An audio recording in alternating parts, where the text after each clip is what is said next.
All right, welcome to Chapter 3. Chapter 3 begins the bookkeeping cycle. And before we can actually do bookkeeping, which really starts here and goes all the way down, we have to focus in on what we call transaction analysis and get a bigger understanding of how certain events that happen to a business need to be analyzed and put down into basically accounting terms. And so that's going to be our focus tonight on this particular area here. Okay, so basic definition here of the accounting information systems, right? We have to collect data, we process data, and then we can organize and use that data and communicate that data to create financial information, and that financial information can be used for decision makers. And so this is the process is what you're going to be looking at first. We're actually going to be focusing on how we collect and process the data in Chapter 3 and much of Chapter 4, but Chapter 4 sort of ends with this communicating piece at the end. So you'll see that. This basically gives you a look at the entire accounting cycle, which is what Chapters 3 and 4 cover. It's actually the biggest part of this course that you're taking. It's the entire bookkeeping cycle. It's the entire accounting cycle, however you want to call it. We're going to be learning a lot. Chapter 3 takes us through the first 4 arrows here. We're going to be focusing today on analyzing transactions, and then we're going to be starting our accounting with the journal, going on to the general ledger in this piece here, and then making sure the general ledger is balanced with something called a trial balance. All this other stuff is Chapter 4. So it's quite the cycle. But again, one step at a time, and today's focus is the analysis piece. So what are we analyzing? Well, a lot of things happen in a business every day. If it's an economic event,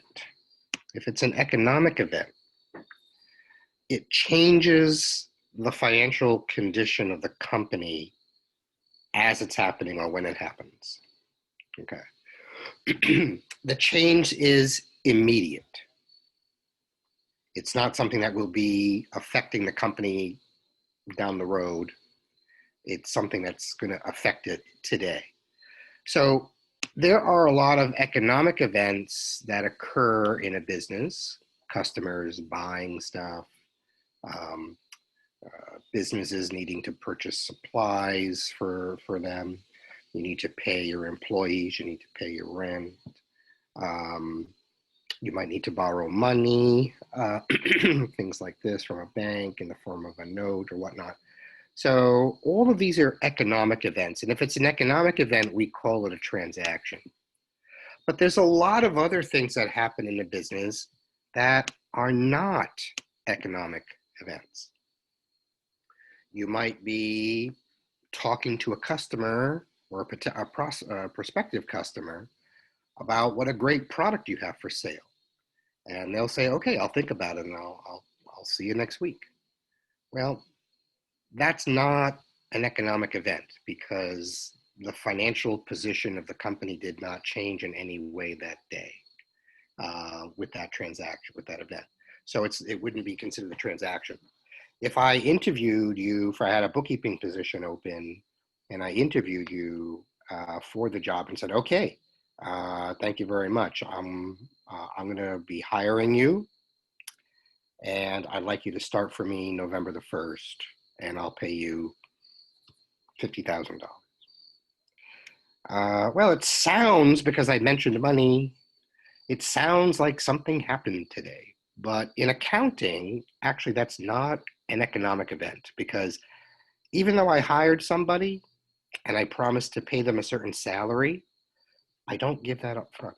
I don't give it to them right away. So I hire you, I give you the money, I'll never see you November 1st. You'll be on a beach somewhere. You know, it's one of those types of things where even if you hire someone, you're not financially obligated to do anything until they work for you, and then you pay them. So only when you pay them, that's an event. That's an economic event, that's a transaction. But if you interview them, if you hire them, even if they start on the first day, you know, you're not paying them right away. It's not a transaction. So it's not an economic event. So this is how we have to sort of understand that not all the activities are transactions. And again, a transaction is an economic event, okay? Economic events change the financial position of the company. What do we mean by that? Well, again, if you look at the larger financial equation, balance sheet equation, the accounting equation, it's assets equals liabilities and stockholders' equity. So anything that changes here is a transaction, is an economic event. So if I buy supplies, well, I just added a whole bunch of supplies to my business. That's more of that asset, yes? If I borrowed money, I now have another liability. If stockholders put money in exchange for shares of ownership, I now have common stock. So there's always, if it changes anything, it's an economic event as it's happening. If I promise to pay you $1 million in the future for working for me, well, it doesn't require any accounting today because I didn't pay you today. It didn't change the business today. One thing that you have to know with these transactions is something called the dual effect. And let me just start off by saying the easiest way to look at this is to understand that at least two separate accounts are going to be affected by every transaction, okay? Two different accounts. And remember, I use the word accounts, okay? Asset is not an account. It's a type of account. But cash is an account. Supplies is an account. Equipment is an account. Liabilities is not a type of, it's a type of account. It's not a specific account. But notes payable is a specific liability account. Accounts payable is a specific account. And that's what I mean when I say about the dual effect. At least two, and in this chapter, only two accounts are going to be affected by any and all transactions that you see. And so this is going to be a big part of what you're going to be figuring out today. Not only if a transaction occurred, which you might think is relatively easy to follow, it's a financial event, basically. It changed the economic and financial position of the company. The real thing today that you're going to be working hard on is, all right, what two accounts just got affected by that? That's going to be the trick today. Okay, and we're going to get plenty of practice, so no worries. Speaking of practice, let's take a look. Here are a few events. We're going to take one at a time. Let's take a look at the very, very first one. Purchasing computer. Now, when we purchase, if we're a business and we purchased a computer, I would imagine that we had to buy that computer and pay for it. Would you agree? You just can't walk into a store, grab a computer and say, see you later. I mean, you could, but that's theft, right? It's shoplifting. But that's not what we're talking about here. Right? We're talking about actually going in as a business to another business and saying, okay, I need to update my computer system. I need to purchase this computer. I have two choices. I can pay for it right away, right? In other words, I can buy the computer and pay cash, yes? Or if I'm a good business customer, I can buy the computer and they'll give me a bill. They'll give me a big piece of paper that I have to pay later. So let's take a look at the first scenario here. And I'm going to be calling on people just, I'll ask for volunteers first, but then I'll call on people if I don't have any. Let's take a look at that very first event. So purchasing a computer, did that change the financial position of the company? Well, yes, it did, okay? And so because it did, we have to do accounting. We have to do accounting. The first step in accounting is to analyze what accounts were affected by purchasing this computer. So let me rephrase the first thing here. Let's say we bought this computer for cash. We went in, we bought the computer and paid cash for that. Tell me, as you think about it, what two accounts are affected if we buy a computer for cash? And it's an open question now. Cash and office equipment. All right, very nice, very good job, Matt. So we just used cash. We just bought a computer, and a computer is best classified as an asset, equipment, right? And so we definitely have more equipment, and whether you want to actually classify that as office equipment or just equipment in general, we have more equipment. But we had to use cash to buy that equipment. So obviously cash is also affected. How is cash affected? We have less cash, right? We use the cash to buy the equipment. And that is what we're going to be focusing on today. Okay. Oh, you're going to have lots of fun. Let's do one more thing. It's the same. I'm still on the same here. Purchasing the computer equipment. But this time I didn't pay cash. This time I was able to purchase the computer equipment at what we call on account, which means they gave me a bill that I need to pay them. Right. So if, again, I like to get a lot of people involved here. So if you've already had your turn, that's great. Hang in there. But new and exciting, this is everybody's learning opportunity. Someone else to tell me what two accounts would be affected if I bought that computer on account, which means I bought it and they gave me a bill. It would still be office equipment and accounts payable. Okay, so thank you. Was that Mike? Yeah, I think that was, that was Mike. Okay, so yeah, Mike is absolutely right. So we still have equipment. We're still buying equipment. And so just by that, we know the financial position of the company changed because we got more equipment, so we have more assets. But now we have a bill to pay, right? On account means that we got a bill and that bill is due usually in 30 days. That's accounts payable. Any bill that's due in 30 days, it's not charging you interest, right? So, so this would be a liability. Accounts payable is a liability. So we have more equipment, but now we have more accounts payable. Everyone see how that works? Okay, so we're gonna do this stuff. We're gonna be really good, really good at it. Okay, let's look at the second one, and I'm gonna throw a few other curveballs in it for you. So be on the lookout. Okay. In this particular event, we discussed guided trip options with the customer. Now, this is based on the company called Sierra Corporation, which is our, the fictitious company that does the tours around the Sierra Nevada. We've been using those sheets a lot in the examples, and that example continues in the next couple of chapters. So if I work for Sierra Corporation, which means I give tours, hiking tours, and I tell you, I'm talking with Julia, and I say, Julia, I got this great hiking tour, and you should really think about doing it, and it's really cool, and we see this and we see that.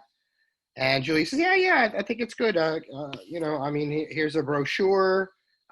Think about it, right? And she goes, yeah, I'll think about it. I'll call you if I'm interested. Is that a transaction? It's not an economic event. Nothing changed. So no accounting is going to be done. We don't have to do any bookkeeping or any accounting on that because the financial condition of the company didn't change at all by that. But let me dive in a little bit more. Let's say, let me change it a little bit. Okay.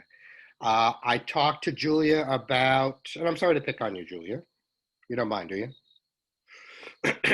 I'm talking to Julia about this guided tour, and one is leaving right now. And she goes, you know, I would love to be on that tour. Here, let me buy a ticket. So she plops down, I'll just make up a number. She plops down $30. I give her the ticket, and she's on the next hiking tour. Is that a transaction? Is that an economic event? Yeah, absolutely. Just for the fact that she gave me $30 in cash already should clue you in that, okay, so something has changed. I already have more cash. But why did she give me the cash? Well, because I'm taking her on a tour. That's what I do for a living for Sierra Corporation. I give tours. So when you think about that, again, a dual effect, two accounts. What two accounts are going to be affected by that transaction now that you're sitting and thinking about it? And Julie doesn't have to answer because she's the one taking on a tour here. So someone else can chime in.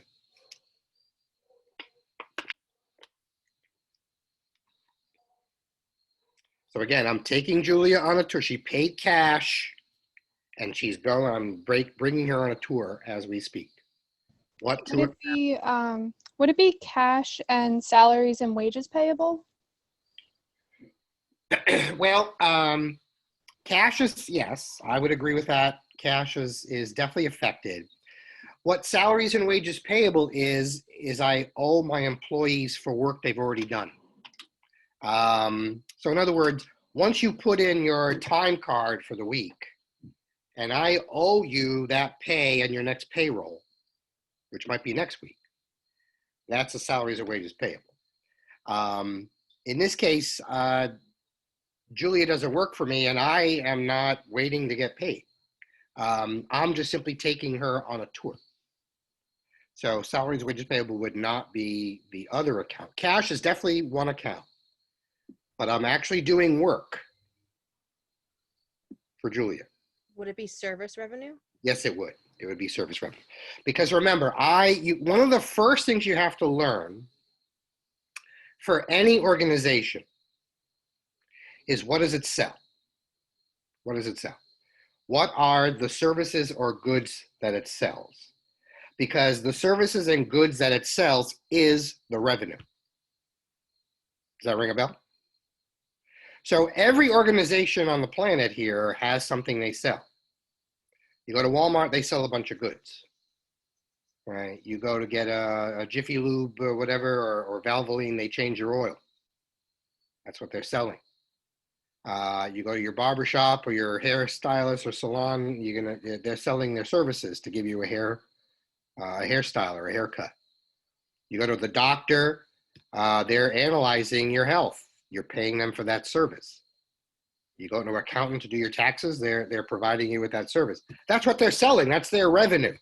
For Sierra Corporation, giving guided tours is what they sell. So if you sell it, it's your revenue. Remember that. If you sell it, it's your revenue. Okay. So do you understand why it's service revenue that's affected and cash, right? Because I do tours for a living. That's what we sell at Sierra Corporation. So I just sold a tour. I'm taking her for a tour. Service revenue. She gave me cash. Cash. Those two accounts. Let me throw another one at you.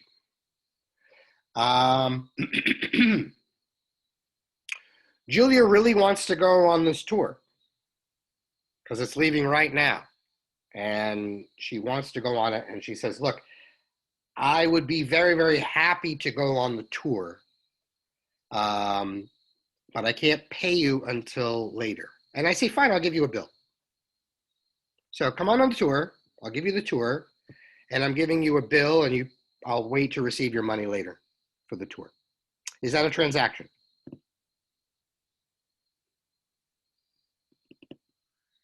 Yeah, it's definitely a transaction.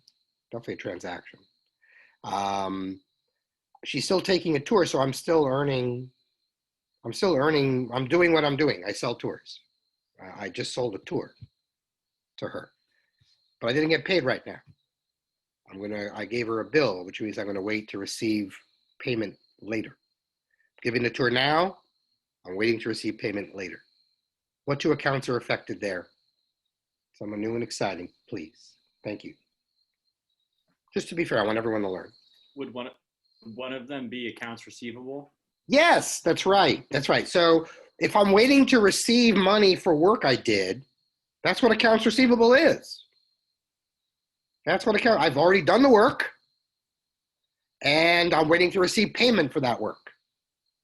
Okay. And what's the other account that's affected? Is it still service revenue? Yes, service revenue, because I still sold her a tour. And that's what I do that's what I sell. That's what Sierra Corporation sells for a living. They sell tours. So every time they sell a tour, that's revenue for them. Yes, yes? Make sense? All right. Here's another one. Same idea. And this will be the last one because I think Julia is tired of all these tours I'm taking her on. And the funny thing, we haven't gone anywhere. Sorry, Julia, man. It's not much of a tour, but here we are. We've gone through Zoom. A Zoom tour. All right.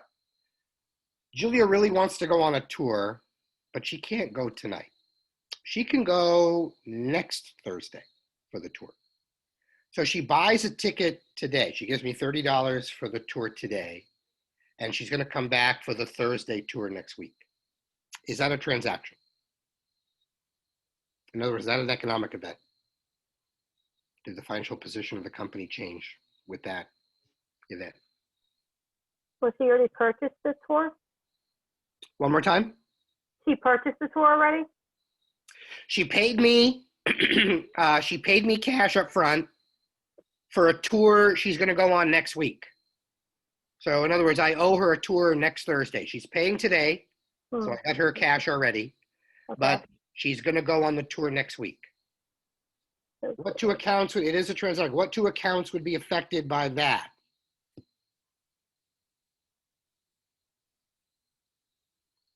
Again, she plopped cash down in front of me, so she paid me already.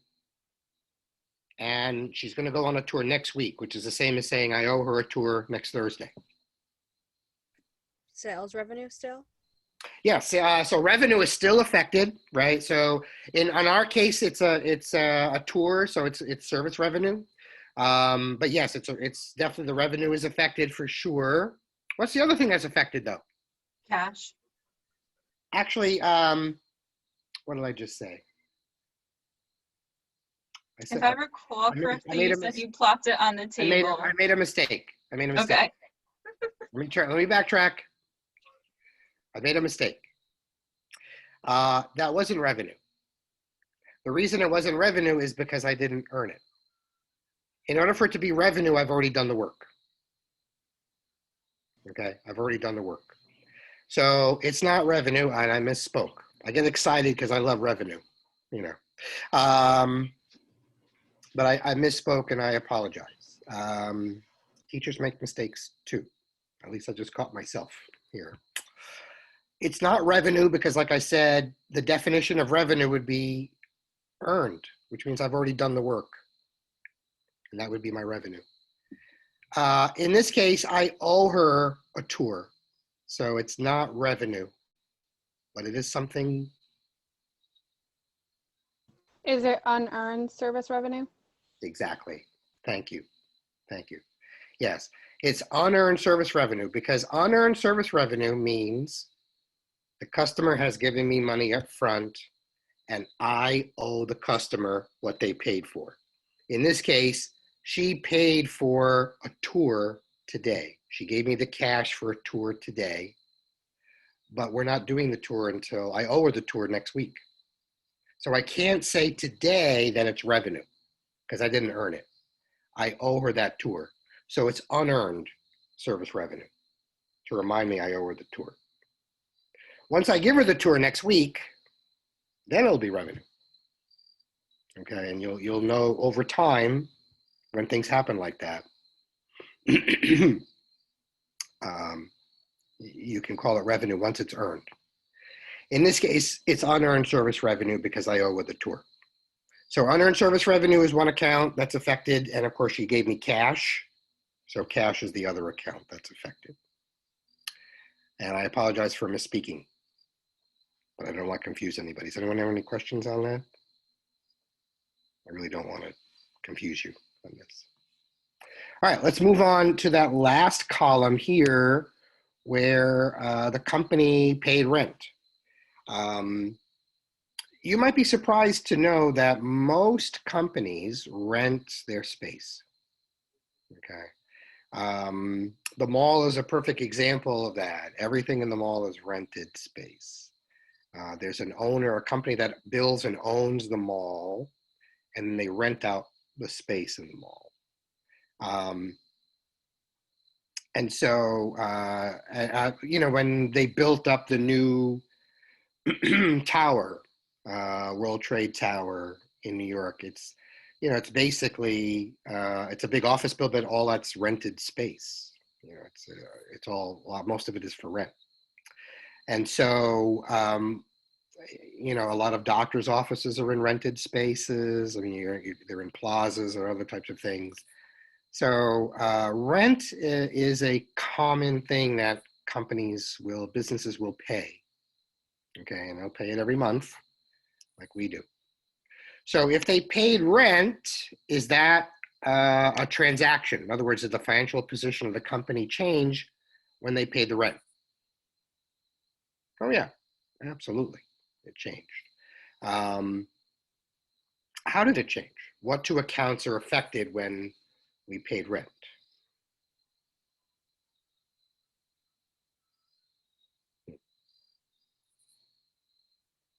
Well, what would we call it when a business would pay its rent for the month? Right. Paying rent every month is just a cost of doing business, and you've seen the account before. Is it an asset? Not unless we prepay it, no. If we prepay it up front, there would be prepaid rent, which does happen. Is accounts payable one of them? Well, no, we're paying the rent. We're paying. We don't owe the rent. We pay the rent. We're paying the rent. Okay. Okay, so the word pay here, we're assuming we've already cut a check. Okay. But it is possible to pay rent up front, and that's called prepaid rent, and that's an asset until you use it. Just like prepaid insurance is. There's a whole bunch of prepaids if you don't want to know. Not yet, anyway. So I paid rent as a business. What is that to me as a business if I pay my rent? So I can have my store, so I can sell my stuff. Cash is one of them because you're giving out money Right. to. Well, landlords do not accept anything other than. So I don't know a landlord. I mean, I have a landlord. I'll try to see if I can give him a bunch of bananas or something. I think he'd prefer cash. All the landlords want cash. So cash is definitely affected when we pay rent. What else is affected? What do we call it when a business pays rent? How do they show it? What Is it the rent expense? There you go. Awesome. Yes, it's a rent expense, right? It's a cost of doing business. If I don't pay rent to have a store, I can't sell any of the stuff I'm selling. So it's directly related to me selling my stuff. And it's something I'm going to have every single month, which is what expenses are. Right? So, so this is a rent expense and cash. Rent expense and cash. So yes, we are going to have to do accounting on that.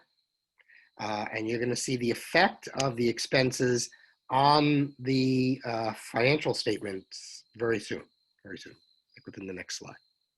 All right, well, that was good. Are you kind of getting an idea of what this part of the chapter is going to be about? Right. Transactions are going to happen. You're going to sit down and figure out, okay, what accounts are affected? And again, two different accounts are going to be affected. You have to name them by the account name. And you have to think, do I have more of it or less of it? Only two things can happen in any account. You can have more of it or less of it. Right? Think of your bank account. What happens in your bank account? Probably not too much, nothing really exciting, but either have more money in it or less money in it, basically. That's the only two things that can happen in your account, yes? Same thing. Same thing here. Only two things are going to happen to these accounts. Either have more or less of something. Okay. You have learned the accounting equation already. And it is associated with the balance sheet because it looks like a balance sheet equation, but it's actually a basic accounting equation. Assets equals liabilities and stockholders' equity. Okay.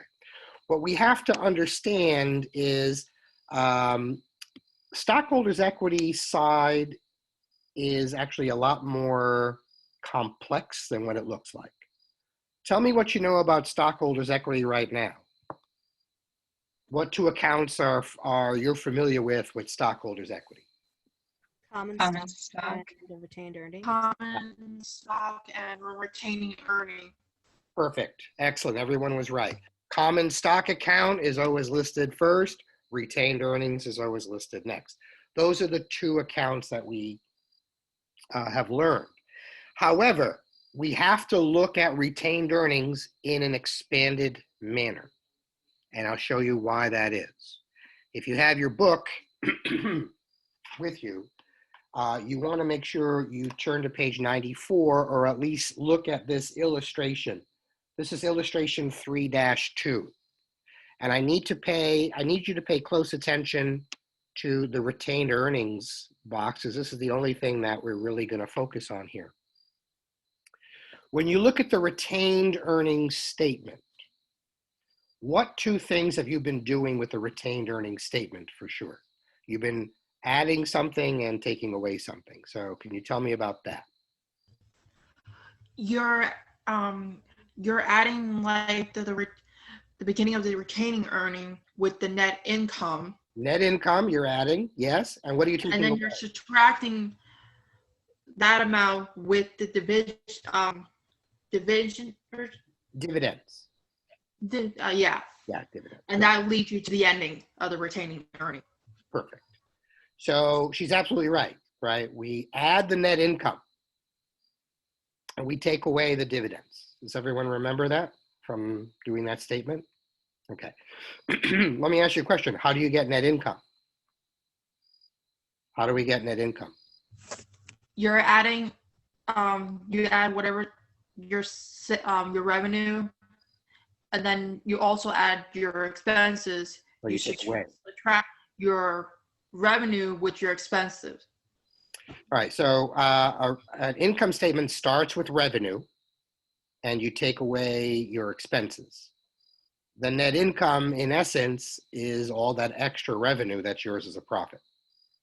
Right? We all agree with that? Are we all on board with that? Yes. So look at this. All of the statements we've done so far fold into the retained earnings. Revenue minus expenses is the income statement, right? That's what your income statement is. Because if you take revenue and you take away the expenses, you get net income, right? So in essence, the income statement is absorbed into the retained earnings account because the difference between revenue and expenses is your profit, net income. Net income is added to retained earnings. Of course, net income, you take away dividends, as Nicole was saying, right? That gives you your balance and retained earnings. So look what happens here. Your income statement and your retained earnings statement fold into retained earnings, which of course is a stockholders equity account. So it's time to look at this more broadly. The income statement gives us net income. We move that amount onto the retained earnings statement, take away the dividends, retained earnings. So in essence, every time, remember, net income basically is when our revenue is larger than our expenses. The difference is net income. So we tend to look in accounting at revenues as increasing retained earnings. Every time there's revenue, that's a source of the profit or the profits of the company. So revenues are the same as increasing retained earnings. However, since we take away the expenses on the income statement, every time there's more and more expenses, there's less and less profit. So you can expand this to say the more and more expenses you have, the less retained earnings you have, because that would also be true. And then, of course, as you take away dividends from that net income, you're taking away retained earnings. So the more dividends you have, the less retained earnings you have. And I think that's very important to get across. This is something that's really going to help you in your studies of understanding how we analyze things. So like I said earlier, every time a company earns revenue, because they sold in Sierra Corporation, they sold a tour. Well, that revenue is the same, is looked upon the same as more retained earnings. Every time the company has expenses, expenses are looked upon as less retained earnings. The reason is right on our income statement. If you look at the income statement, we are putting our revenues first. We're subtracting out our expenses. So obviously, expenses take away from revenue, which is the same as expenses taking away from net income, which is the same as expenses taking away from retained earnings, all the same. When you have dividends, you already know that takes away from retained earnings because that's clearly done on the retained earnings statement. Okay, but I need you to think about the net income piece as literally revenues minus expenses and how all of this folds up very nicely into retained earnings. Okay, that's important because we're going to be doing some analysis here. Sierra Corporation is our company, and we're going to look at and analyze some events. Okay, there's actually 11 events that need to be analyzed and studied. If you have your book, and if you go to page 94 in the textbook, this is where things start, which is good to know for your reading and reference. So here we had on October the 1st, event number 1 happened on October the 1st. You had cash of $10,000 is invested in Sierra Corporation in exchange for $10,000 of common stock. So this is the first step. We read the event. And then we think, did this change the economic position of the company? Oh, yes, it sure did. How did it change the economic or financial position of the company? Well, the company just got a whole bunch of cash. Cash is over here. We have more cash. How much more? $10,000 more. And the company just has, right now they have a bunch of common stock. So common stock is affected. Again, $10,000 more. We have more shareholders and we have more cash. Now this, I want to make clear. This just indicates the accounts that are affected and how they are affected. The only way they are affected is more or less. This is not accounting. This is analysis. Okay, I need you to understand that. This is not accounting. This is analysis. But if you can't analyze, you're not going to be able to do accounting. So that's why this is here. Okay, so for analyzing this event, we have more cash which is showed up here, more cash. How much more? 10,000 more. And we have more common stock, shares of ownership. So common stock is affected, 10,000 more, okay? This is a transaction analysis. And those are the two accounts that are affected by event number one. Any questions so far? We're okay. Now this is how corporations start. Think about how a business starts. The owner puts money in usually to get things started, yes? That money that they invest represents their ownership share. In a corporation, this is how it's done. Cash is put in for shares of ownership. The amount of cash that is put in equals the amount of ownership. So if I put 10,000 in, I have $10,000 of ownership. So that's why they're equal on both sides. See? Okay. This is a very common event in a corporation because this is how corporations start. So you'll see this like a dozen times in this chapter or more.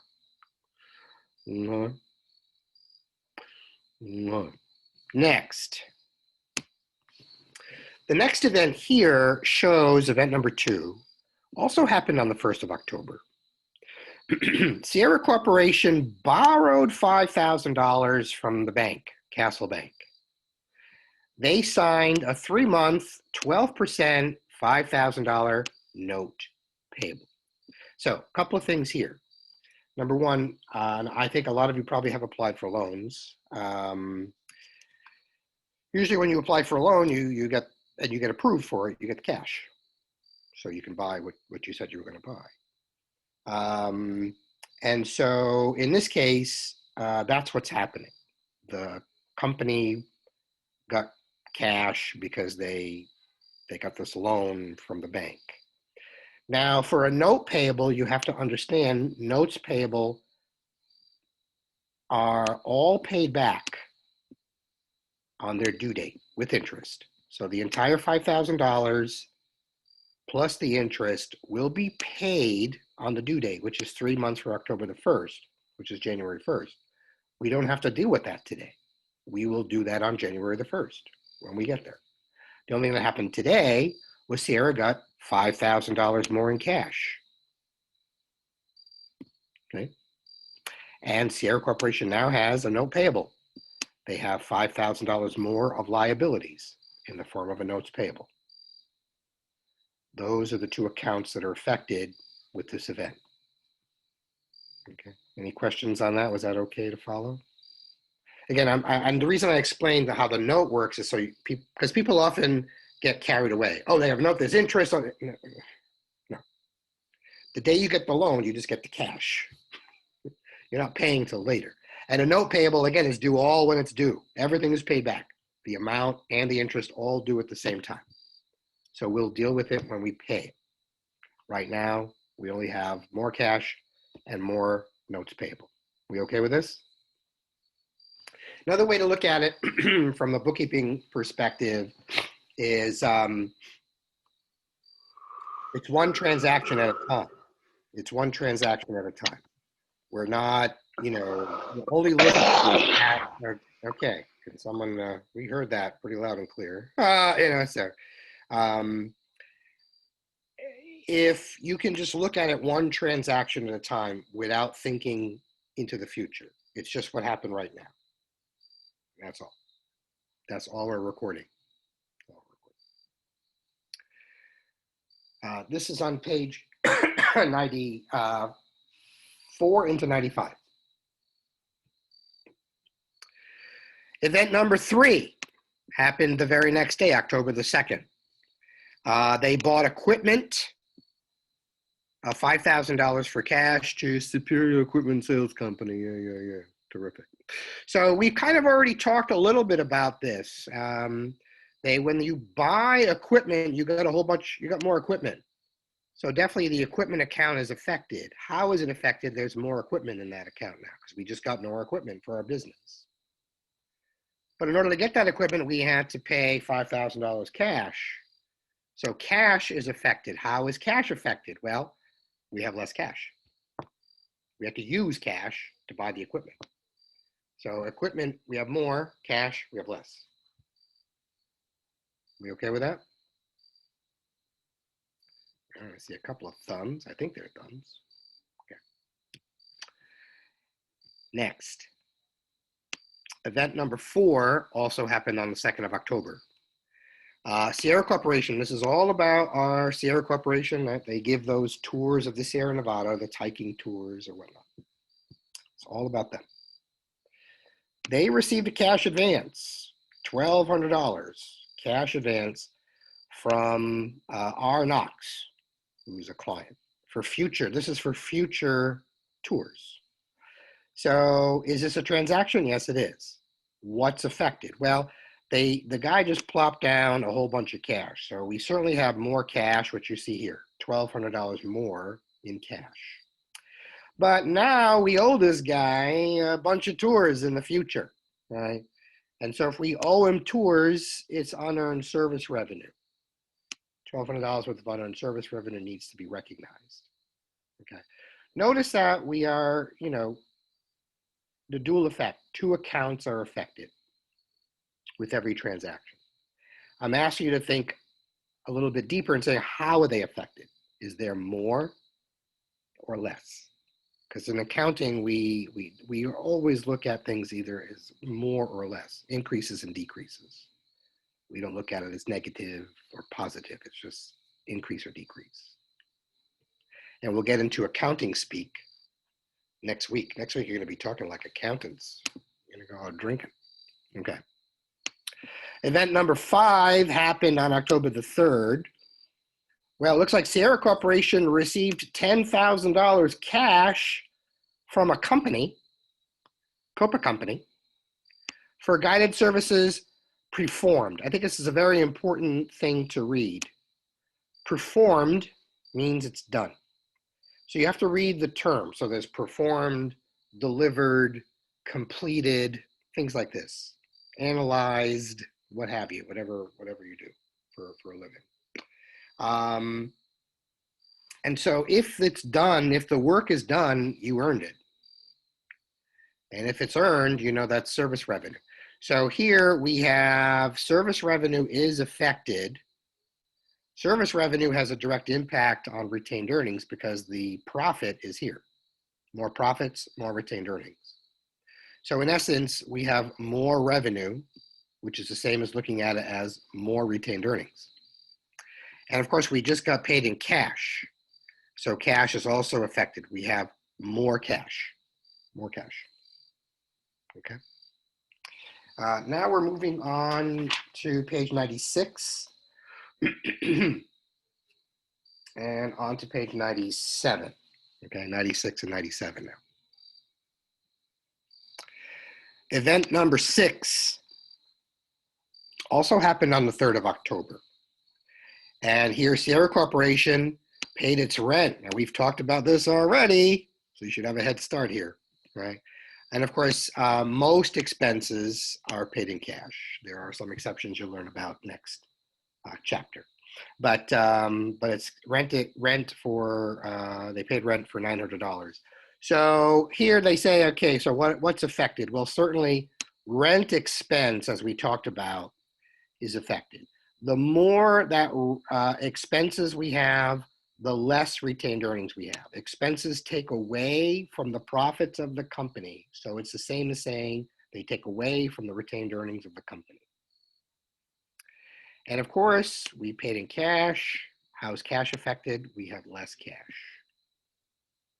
Okay, we have less cash. Again, all this is simply analysis. This is not accounting, just analysis.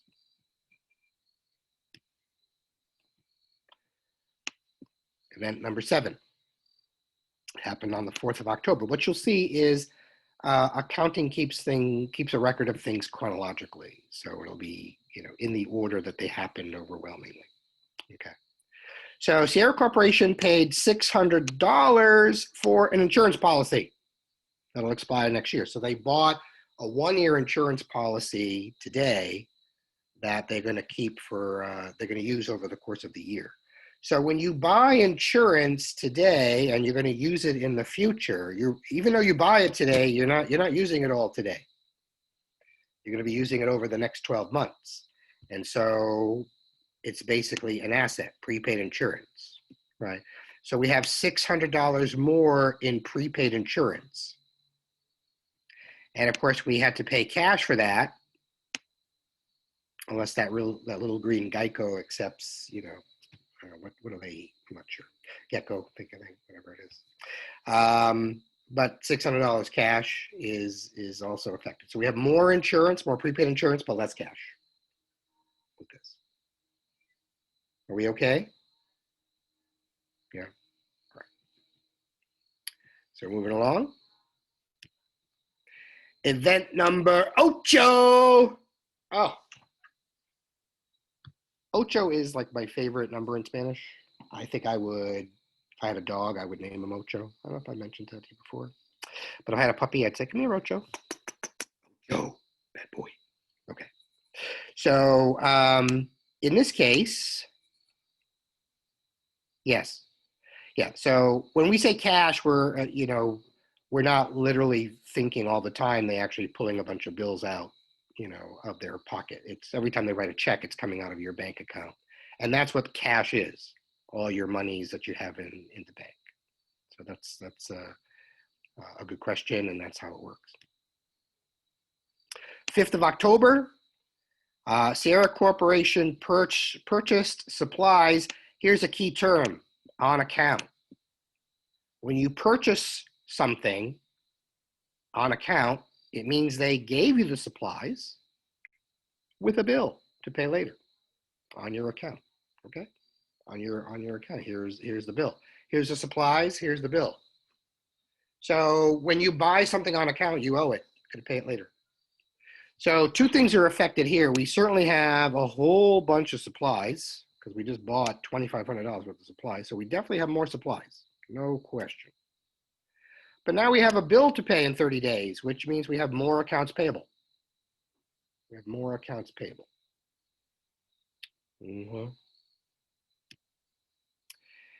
Event number 9 happened on October the 9th, and I'll go over my 9 story with you some other time. But Sierra Corporation hired 4 employees that start working next week. Okay, this is not a transaction. Okay, because when you hire someone, you don't give them money up front. All right. So it's not an economic event when it happens. It will affect the company in the future, but we're not, it didn't do it today. That's all we care about. Did it affect the company's financial status today? No, did not. Okay, so no accounting, no transaction. It's not an economic event. Event number 10 here, we paid a dividend. Paid a dividend for $500. We assume it's a cash dividend. Okay. So dividends, as you know, are on the retained earnings statement, and we take away the dividends from the retained earnings. So in essence, the more dividends we have, the less retained earnings we have. So dividends shrink retained earnings. You know that because you subtract them out of your retained earnings statement. And of course, we pay cash, and so that also means we have less cash. Those two accounts are affected with this event. And the last event here, you're all praying, this is it? Yeah, this is the last event. Those employees that we hired worked for 2 weeks. Now they earned $4,000 in salaries. So now it's time to pay the piper. Okay, so yes, this is a transaction because it's payroll. Employees, when you pay employees, that's a salaries and wages expense. Expenses take away from the profits of the company. So you can look at those as taking away from the retained earnings of the company by $4,000. And we paid cash, right? Every time we cut a check, it's the same as cash. So we have less cash in this case. All right. I'm not going to do this particular transaction with you. I'm going to do another one, but I'm going to go ahead and bring us back to our full screen to see if there's any questions and take a little bit of a quick rest.